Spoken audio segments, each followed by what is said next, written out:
What if the smartest way to use AI isn't a moonshot? It's a brick. One small human-centered workflow at a time, stacked into something transformative. Welcome to the People Strategy Forum.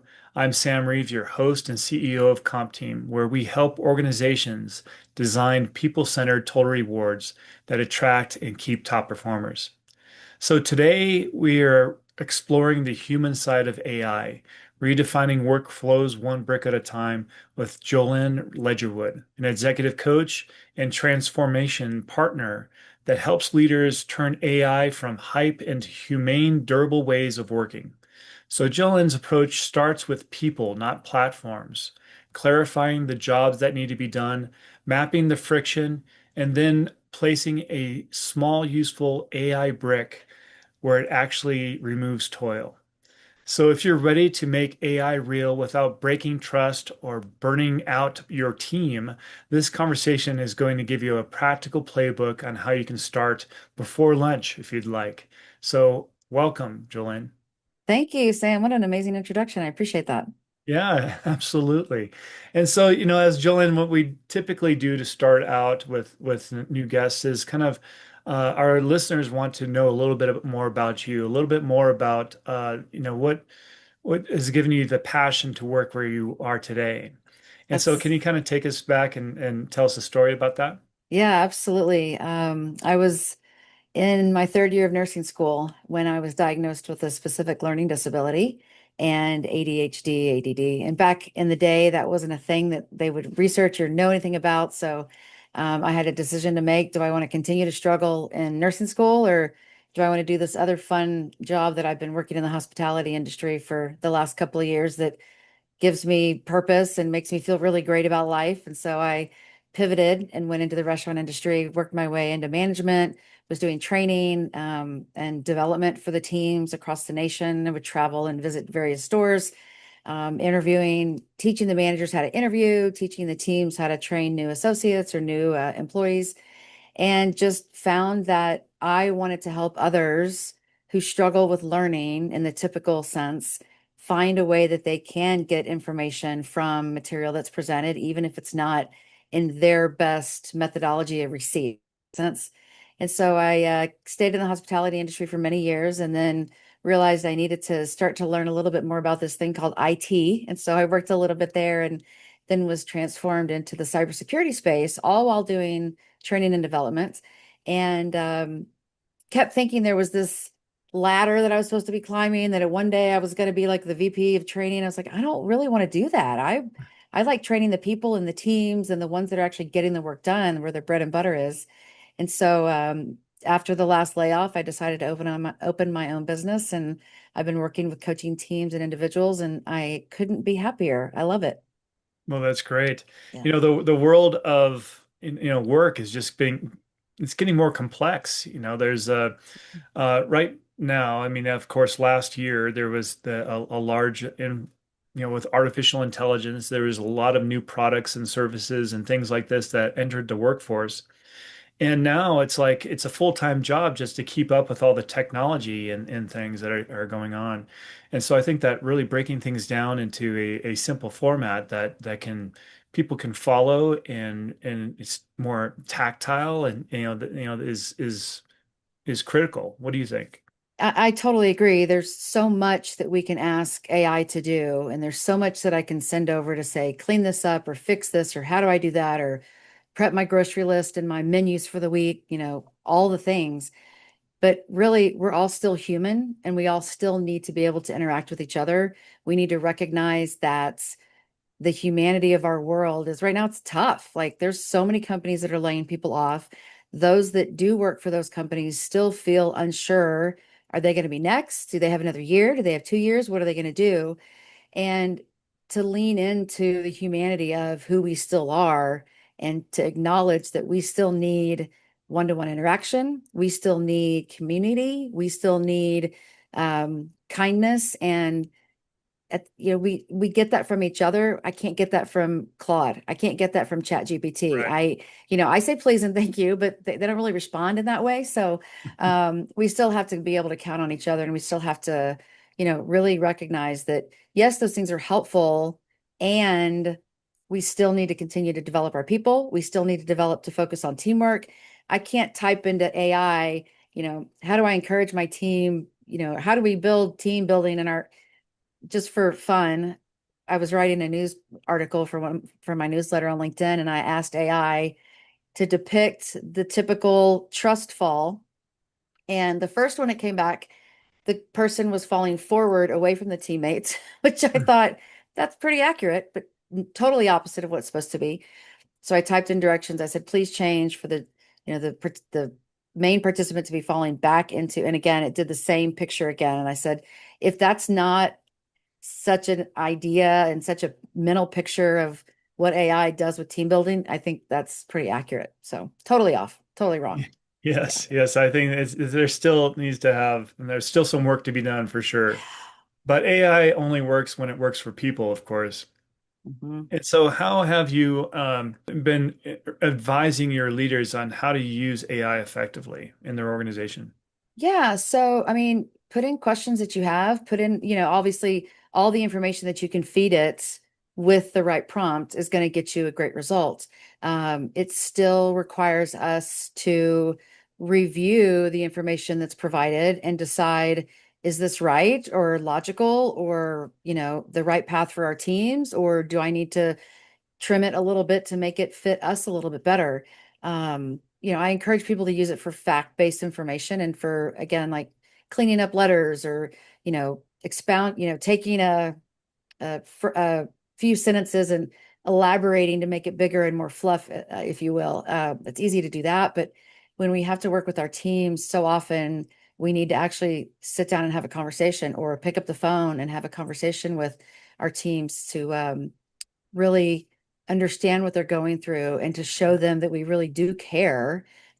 Here's how to use this great tool for our business applications and whatnot. And I also want to know, how are you doing and how is your work going? How do you feel about your world right now? And what does that look like? And I think if we can continue to do both, I think there's a lot of value there. Right. So, one of the biggest failures of this past year is that a lot of leaders have spent a lot of dollars on bringing in new technology systems, and they've prioritized that over hiring people or even upskilling their people in many times. So many leaders start with these tools and wonder why nothing sticks. So if you had 60 minutes to find one of those that high leverage brick that could really help a team explore on how to redesign their workflows and make things better. Tell us about your process. Yeah, that's a great lead in, Sam. I appreciate it. So, what we do is we use Lego bricks to break through strategic challenges, team building, siloed organizations, et cetera. So, a great application, like you just mentioned, is we have this new technology coming out. How is it going to impact our business? And we start with just, I'm going to hold up a small bag of bricks. We start with Lego bricks that were specifically picked out for these types of workshops. And we have the participants build. We start with the tower because it's pretty simple and it gets people's hands on the bricks. You'd be surprised. There are people that have never touched Lego bricks in their world, and I think that's crazy. But just to get them comfortable with the process of building, hands-on bricks again, if it's been 20, 30 years, whatever. And some people need that reintroduction to what it's like to build with a Lego and how the pieces snap together and come apart and whatnot. And that exercise really is just to say, warm up, let's get our hands on the bricks and let's start, building using our brain. It also allows us to explore the possibilities of limiting beliefs. Hmm. All I say is build a tower. And many, many times someone will say, yours isn't tall enough, or, she said to use all the bricks. I never said use all the bricks. I never said it has to be tall. I never said it has to be stable. Like, so there's things that we put in our minds that really aren't there that we don't really think about until it's kind of called upon us. And you're like, oh, I didn't even consider that I was narrowing my focus when it really needs to be a little bit wider. And then we work into more builds of, this new product that we have, XYZ. What does that look like for you and your position in the company? And we talk about the builds and we can manipulate, add, or make changes if we need to. And then as we go forward in the exercise and through the day, we can start building perceived impediments to the success of this rollout, or, how do we work best as a team to market this rollout? There's so many different application methods that we can use. We do individual builds. We can create shared builds, which is pieces of mine and pieces of yours that are most important, and we bring them together to make a build that makes sense. And it's a great way when you use your hands and when you're thinking. So building and using your hands, you open up 80% more brain power, and that's the right prefrontal cortex that's getting engaged. That we don't normally have that engagement when we're sitting in the boardroom strategizing about a new rollout, like blah blah. Some people's brains just don't work that way. Some people don't think that way. And so to give them something to work with their hands, they're able to tap into that brain power. And a lot of your subconscious comes through that you don't think about or you don't know how to articulate. So you're able to share those thoughts and ideas too. And then outside of the strategic part of what we're building, you also get a glimpse into some of your teammates into areas that maybe you haven't ever explored before. Maybe they love building with Legos and they're so competitive and they're excited, and they do these big builds that you're like, well, okay, that's intense, but cool, man. Like, I had no idea you had it in you. But that creativity and the opening of that part of the brain just really helps so many people get in the state of flow. And when you're in the state of flow, you're more productive, you get more done, you're happier at your work, etc. Yeah. Well, I love it. I love the approach. I mean, if you think about it as a concept, I mean, right now as adults, we've kind of forgotten about the how to play, and how to think about that. We take things so seriously. But Yeah. so just immediately breaking out those Lego bricks takes us to a time when life was simpler, right? Yeah. And then it breaks down things into meaningful pieces. I mean, we have different shapes, we have Mhm. different colors. And then if we've ever gone to Legoland, you know that they can build, crazy, exceptional, Yeah. very creative, innovative things with Legos. I mean, it's Yeah. just endless. And it's a model of, so it's 3D. Yeah, And when we get later into the workshop and if, the process is kind of ingrained, then we start looking at it from different perspectives. So this is my build, and I'm looking at it from this way. But if I turn it and look to the side or look at it from the top, it's going to show completely different things that I didn't intend to represent. But that's important to take a look at and to acknowledge, like, oh, wow, I didn't think of it that way. But I did a workshop for a girls' high school basketball teams. And towards the end, they built, what does success look like for us? And one of the builds was very vertical. The coaches were kind of down here in the bottom, and the teammates are up top, celebrating. And so when they pointed that out is when I brought up, the perspectives of, if I look at it from the top down, I don't see the coaches. They're not there. yeah. So does that mean you guys can succeed without them on your own? And asking some of those questions like, yes, your coaches are valuable and important. And when I look at it from this perspective, I can see them and how they're supporting you in your work. But do they always have to be there? Or is there a point where we take a different perspective and say, oh, wow, our coaches did help us, but something were to happen and we didn't have those coaches, can we still succeed? Yes, we can. And we have it in ourselves to do, great things. And I don't think they could have thought about that type of process or happening if we didn't take the different perspectives. So it's neat to see those physical models, and those physical models aren't wrong. Hmm. My interpretation is mine and it's right. And Sam's is going to be right because it's Sam's. And when I talk about the model, I'm not talking about Jolynn. I'm talking about the model that Jolynn built. So it's less Yeah. personal, less defensive. It's more owning that these are the bricks, and some of them mean this and some of them are just bricks that mean nothing. And going from there, it's neat to see the development and the understanding of I don't know, they're not just aha moments, they're more like, okay, I see that. That makes sense to me. I understand. And it takes off the defensiveness of having to defend your point in the conference room if nobody understands it, because maybe you're explaining it different than what they can comprehend. And it makes it a model where people can look at it and see it and make changes and tweaks. And it's yeah, it's pretty incredible.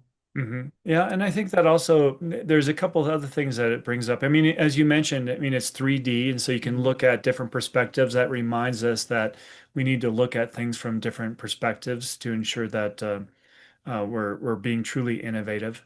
Yeah. And then I think the other thing is that Legos are inherently temporary.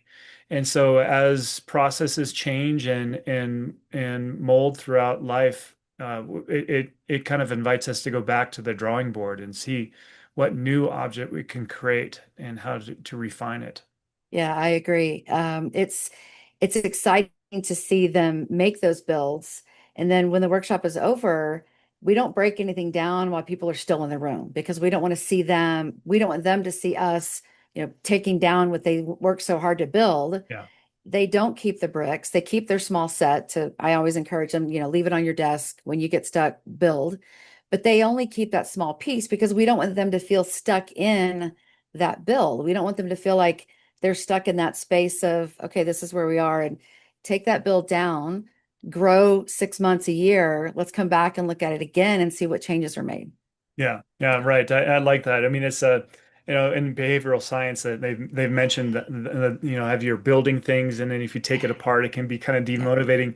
And I Yeah. think that there's something to the kind of like the IKEA effect Hmm. of building something and really being proud of what you have and having it as a piece of inspiration at Yeah. your desk. Yeah. So Yeah. Yeah. I keep a lot of my inspiration behind my desk. My husband joked, he's like, I think you just started this business to fund your Lego like passion. I was like, so what? And you'll find people that want the book to build as they teach me to build. And there's people that are like, toss the book, I want to build whatever I want to build. And I'm just like, that's fascinating to me because my brain doesn't work that way. Yeah. yeah. Well, let's jump back to the workflows in AI. Yeah. And so anxiety raises when employees think that AI means, less of me and more of some soul-sucking process. Right. So, Right. how do we really change the script when people are thinking about how do we automate workflows? How do we do this to where I'm not worried about, me being excluded from the picture? Yeah, that's a really great question. And I think it's multi pieces. I think for so long people were afraid of AI. Like it's going to take my job. I don't have anything to do with that. I don't want to look, and I'll count myself as one of those. I didn't think it was going to take my job, but it was like, I don't know, like who is it to tell me what to do with XYZ? If we train our people how to use it and how to engage and how to upload information so that it has the information it needs to create a purposeful response, and if we use it responsibly, then and if we use it smart, then we still have ourselves and AI to be a better version of ourselves. AI is never going to take the place of our people. At least in my opinion, I don't think that's possible. Mhm. Yes, there are some roles that will probably be reduced or eliminated because there's AI, which, good, bad, or other. I still believe that people are the place where business is done, where networking and interactions and, some of those processes can be put in AI. Here's what we've done before. These are the impediments and what we've struggled with. How do we move forward? And yes, you're going to get a pretty expansive collaboration, but I still think there's people on the ground that have to think through that answer and say, yes, that's right, or no, it's not. Or this part makes sense, AI, take out this and put, let's try this instead. To have that interaction with AI, it's going to take a while for AI to really learn each business and how it works and the processes that are taking place. But there's going to be people that need to review what spits out of AI and says, yes, that's right, or no, that's trust fall forward. That is so not right. Yeah. And make those modifications. So I think if we use it, we can put in the information that we have, put in the information that or the goal that we're wanting and seeing what it comes out with. And then as, leaders within the organization, we look at that and say, yes, that's feasible, or wow, that's crazy. I don't, that was totally wrong AI. Let's go back to the drawing board again. As we were talking about earlier, AI is changing at such a huge rate. And we may be evaluating a workflow and seeing that AI really is not ready for that particular workflow yet. Good point. But in 6 months from now, it may be. So how often should we be looking at our workflows and going through the process while still, having our, being efficient and with our Yeah. what we need to get done on a month to month, year to year. Yeah, I think, as there's hiccups that arise, or as you see that, wow, this didn't work, let's go back to the, project that we've created and add that to, this one piece didn't work. How can we edit it? I don't think I mean, with all processes, you have check-in points throughout, right? I mean, you Mhm. have however often those things need to be. But if something's not working with AI, you can quickly go and say, hey, we need to tweak this piece. What does that look like? Play it out for the next two or three customers to see how it works and then make modifications from there. I think we're able to make those changes a little bit faster and easier because of AI. Whereas before you had to grab all the team members that were part of that project and get them in a room to hash it out. And with calendars and schedules, that doesn't ever happen. But to put in what's not working and to see what comes back as an option and to look at that and say, I didn't even think about that, but let's give it a shot. Yeah. Yeah. A lot of times when organizations and teams are thinking about becoming more efficient within their own team, they've been working with processes and deliverables for some time. They almost forget about the end user, or perhaps other teams across the organization that might be relying on a particular output. A great example of this is like if you're in HR and you get a new database and and suddenly you have different you're not tracking certain items in a report anymore, not realizing that perhaps finance is relying on that data piece on a regular clip. So when we're redesigning workflows and new systems, what are ways to kind of avoid that? My first thought was if it's a siloed organization like that, we need to build with our Mhm. Legos and look at what does marketing bring to the table and what do they use from other departments? Same with finance, HR, sales, customer Mhm. support, all of those things. You know, I don't, that's been one of my struggles in some of my corporate work is the salespeople have no idea what the finance people are doing other than their paychecks every other week or so, maybe a bonus, maybe. And the HR team doesn't truly understand what the sales teams are doing when they're out in the field and networking and whatnot. That if we could understand each other's departments a little bit better, we'd have a better understanding of, okay, this makes sense. This was hospitality years and years ago in the corporate office. Somebody told me that in that particular restaurant, we needed the restaurants to make $40 for every $1 of our salaries in the corporate office. And I was like, that's crazy.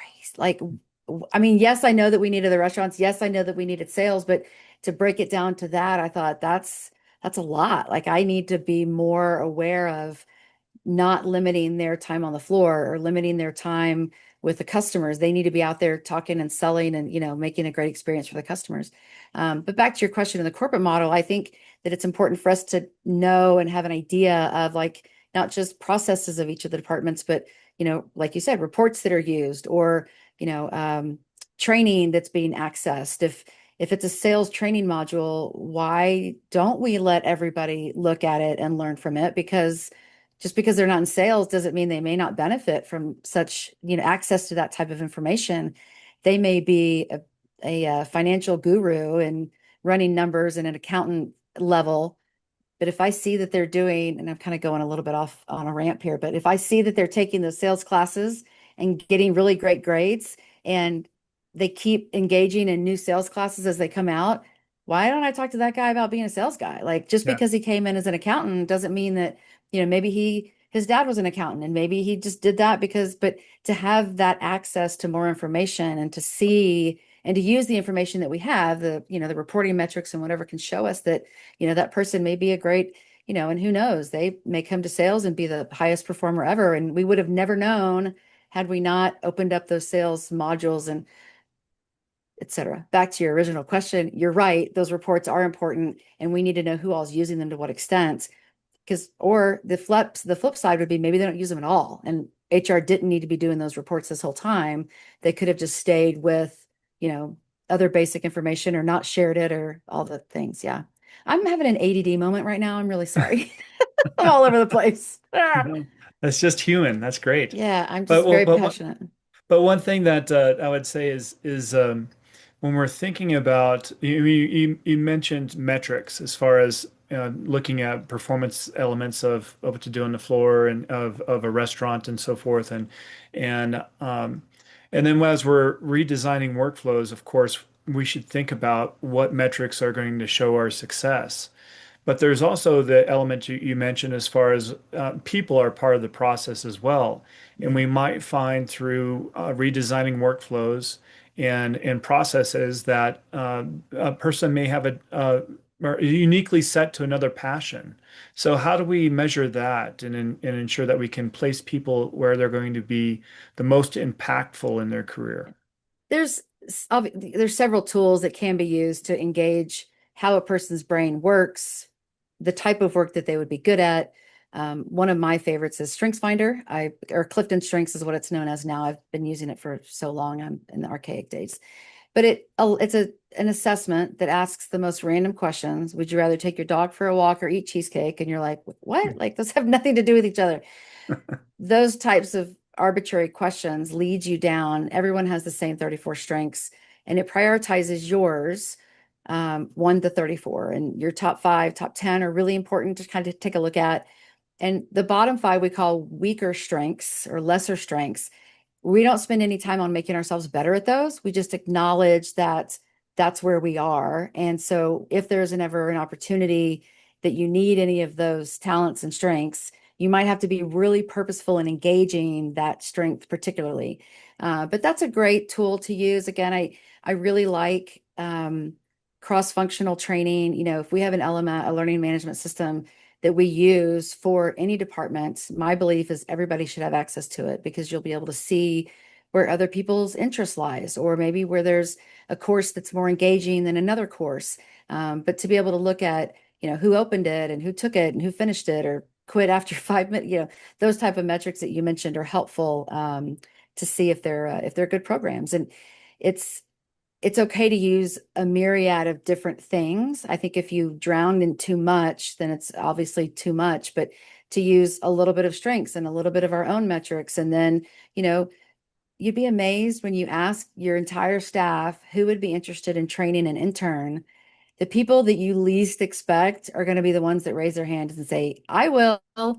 One of the guys on our customer service team stood up and said he was one of our subject matter experts, which unfortunately in the training world, those don't always match. Hmm. But for this instance, it did. And he was the most he covered all the bases, not just for his own department and customer support, but he talked about how engineering takes part in it and how, all the different pieces fit together. And I mean, he had never expressed interest in training before. It was just kind of an arbitrary throw out who's willing to help. And to see him shine in that light was just phenomenal. He was happier, he was engaged, he was excited about coming to work because he had interns to train, and just seeing that manifest itself, we would have never known had we not had that, had that curiosity of just step up if you want to. Otherwise, we'll assign trainers based on whoever's best at their jobs, which again doesn't normally fit at all, especially in an engineering world or a cyber IT environment. Those engineers like to keep to themselves for the most part. But it was, yeah, it was good to see, and using those different tools allows you to see different pieces of your teams, Mhm. and it allows them to see that you don't just care about that guy because he's an accountant. We value his time as, processing payroll or, whatever that looks like. But if there's another area of the business that would feed him better and make him happier, then let's at least entertain it. I mean, if he doesn't like it, we still have the accounting job. He's welcome to go back to that if he wants to. Yeah. Yeah, for sure. But I think that I think what I alluded to earlier in the conversation is that some organizations are not upskilling their people and ensuring that we understand people's passion and we're looking at our workflows, we're looking at what jobs are available. It's a perfect time to understand people's passions and then start upskilling them so that they can career path into those places Yeah. where they really want to spend their time where they can shine given their strengths. Right. And to look at people, if we have to have layoffs, Mm, look at people. Maybe there are some lesser roles that they'd be happy doing and still working for the company instead of just mass layoffs. And then we're bringing in new people to do these maybe lesser roles to give people that opportunity of saying, I'd rather stay with the organization. I've been here for 20 years or whatever, doing maybe a lesser job, but with less pressure, maybe less hours, maybe, a compromise of still feeding that employee and showing their importance and meeting the business needs of having to cut costs a little bit. Maybe there's a win there.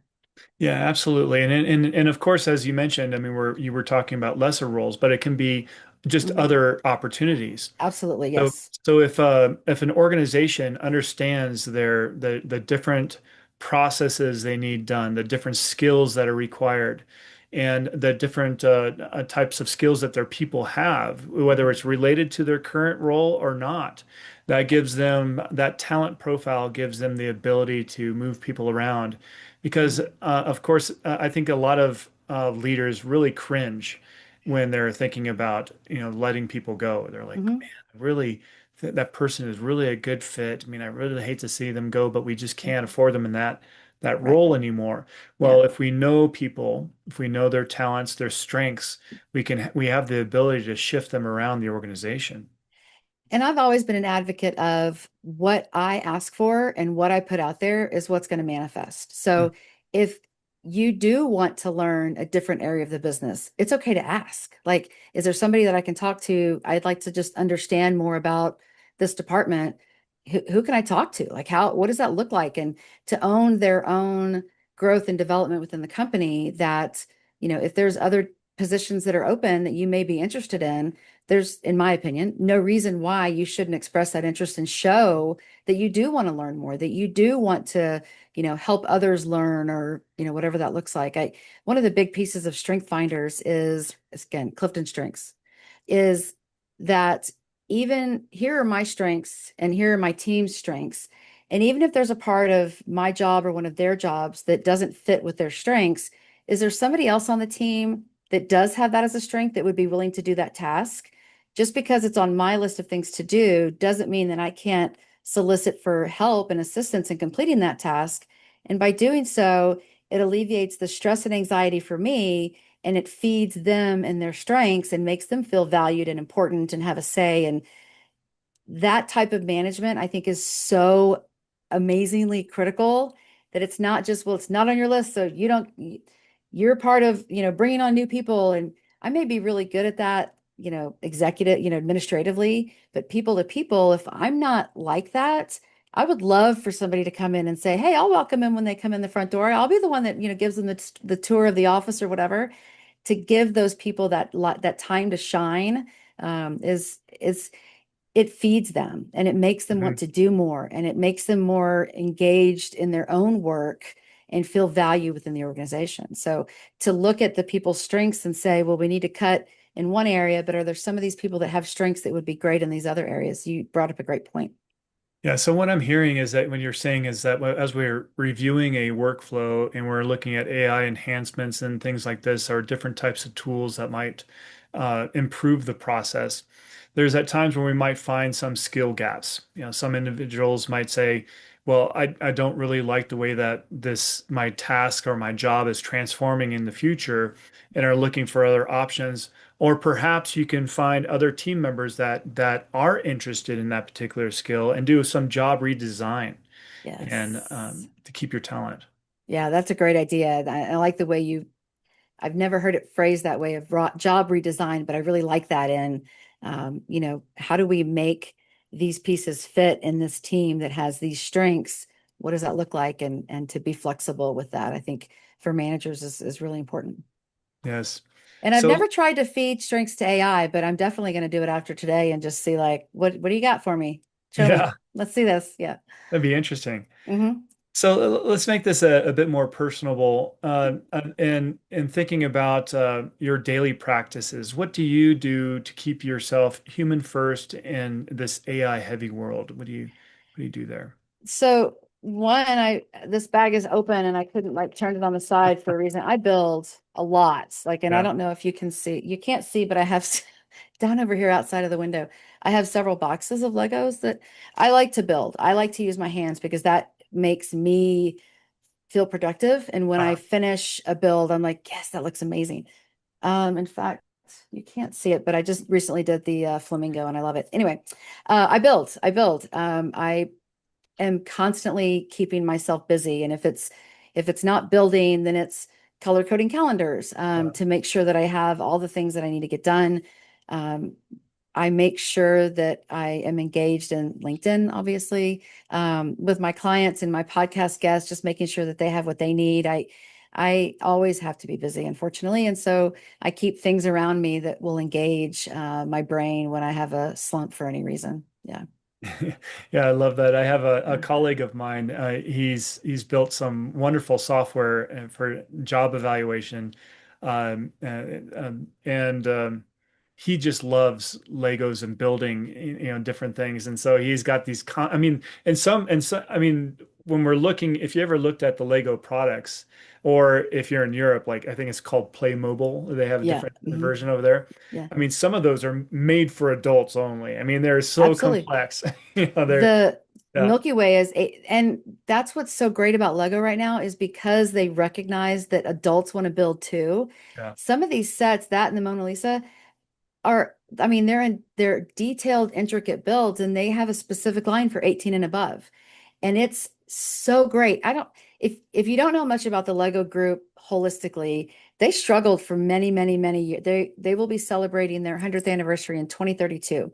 Huh. But when they were first getting started in the early 60s and 70s, they struggled a little bit. There were several times where they almost declared bankruptcy.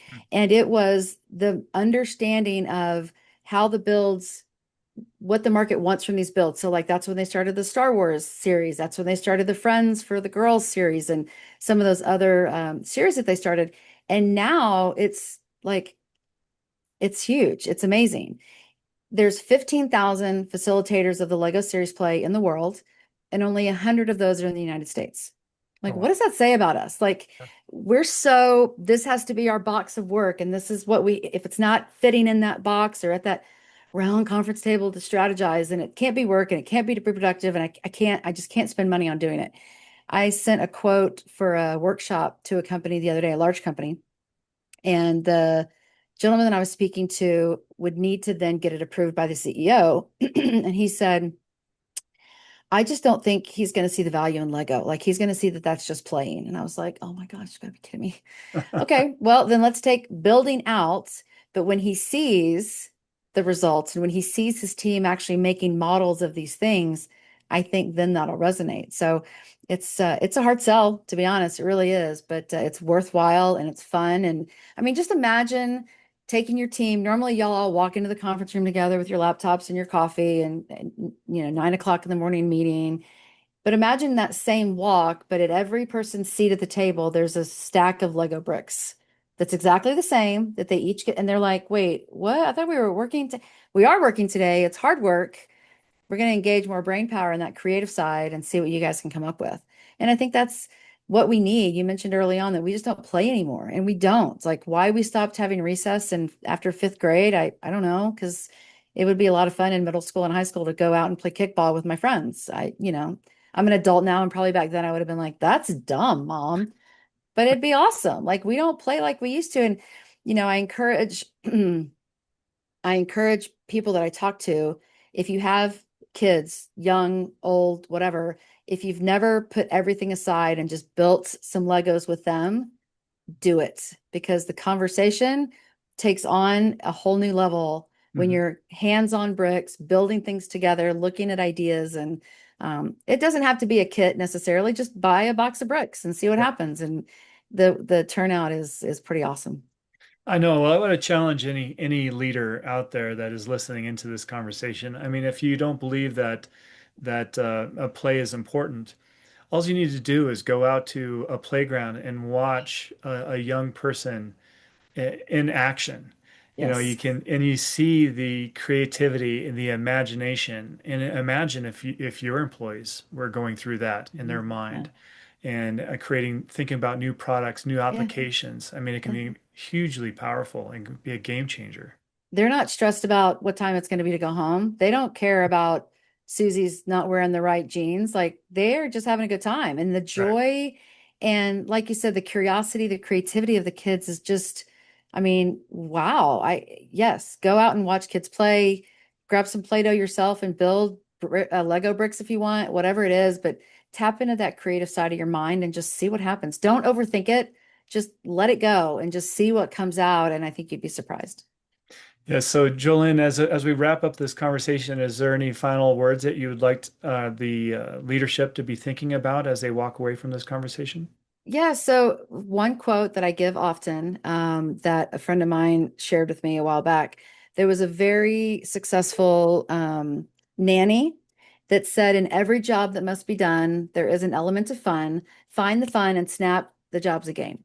And that's Mary Poppins when she was having the kids clean up their own bedroom mess and the creativity and the fun. And yes, there was singing. I won't sing, but there was some fun and levity in it. So if we can go back to our workplace and find a way to bring in playfulness, fun, and that's not the forced, we're gonna have a ping pong tournament, everybody's in. Like, no, some people just don't want to do that.